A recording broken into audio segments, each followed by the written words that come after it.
আসসালামু আলাইকুম সুপ্রিয় ষষ্ঠ শ্রেণীর শিক্ষার্থীরা।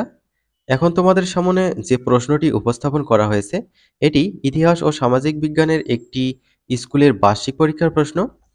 সুতরাং তোমাদের স্কুলে এই প্রশ্নটি আসার সম্ভাবনা অনেক রয়েছে, অর্থাৎ 70% বা 80% বা 60% প্রশ্ন এখান থেকে কমন হতে পারে। তোমরা এগুলো প্র্যাকটিস করে রাখবা, আশা করি তোমরা ভালো করতে পারবা।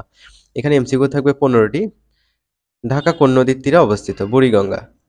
কোনো বিষয়ে বিভিন্ন প্রশ্নের উত্তর খুঁজতে গেলে কি করতে হয়? অনুসন্ধান করতে হয়। ডুবুরি কি করে? নদী বা সাগরের গভীর পানিতে কোনো কিছু অনুসন্ধান করে।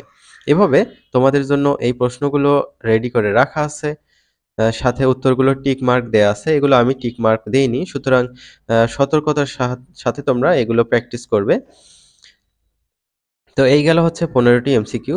এরপর থাকবে হচ্ছে এক কথায় উত্তর। এরকম প্রশ্ন হচ্ছে 10টি। 10টিতে 10 মার্ক। এটা তোমরা খুব সুন্দরভাবে প্র্যাকটিস করে রাখবে।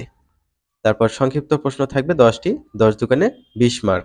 এগুলো একটু করে বড় করে লিখতে হবে। এক কথায় কিন্তু উত্তর এগুলো লেখা যাবে না। যেমন কি উপায়ে অনুসন্ধানী কাজের দলগত উপস্থাপন করা যায়? কাঠামো কি? পাহাড় কাকে বলে? যেগুলো কাকে বলে প্রশ্ন আছে সেগুলোতে সংজ্ঞা দেওয়ার পর একটা উদাহরণ দিবা। তাহলে 2 মার্ক পাওয়ার সম্ভাবনা বেশি থাকবে। রচনামূলক প্রশ্ন দৃশ্যপটবিহীন। তো এখানে 5টি প্রশ্ন থাকবে। 5টির মধ্যে 3টির উত্তর দিতে হবে। 3, 5, 15 মার্ক পাবা। তারপর রচনামূলক প্রশ্ন দৃশ্যপট নির্ভর, অর্থাৎ একটা উদ্দীপক থাকবে, দেখতে পাচ্ছ ছক 1, ছক 2 দেওয়া আছে। ক নম্বরে একটা প্রশ্ন বলা আছে, খ নম্বর প্রশ্ন বলা আছে। তারপর 2 নম্বরে চিত্র 1, চিত্র 2 দেওয়া আছে। এই চিত্রগুলো দেখে তোমাদের বর্ণনা করতে হবে। তারপর 3 নম্বর দৃশ্যপট 1, দৃশ্যপট 2 দেখে ক এবং খ এর উত্তর করতে হবে। সেম ভাবে 4 নম্বরের এই ক এবং খ, এভাবে তোমরা এগুলো সলভ করবা। 5 নম্বর, তারপর 6 নম্বর প্রশ্ন, 7 নম্বর প্রশ্ন।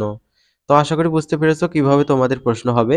এগুলো প্র্যাকটিস করতে থাকো আর বই পড়তে থাকো। সাথে স্কুলের স্যাররা যে সাজেশন দেয় সেগুলো ফলো করতে থাকো। পরীক্ষায় ভালো করতে পারবা। তো শিক্ষার্থীরা, পরবর্তীতে আমরা অন্য কোনো স্কুলের বার্ষিক পরীক্ষার প্রশ্ন দেখিয়ে দেব।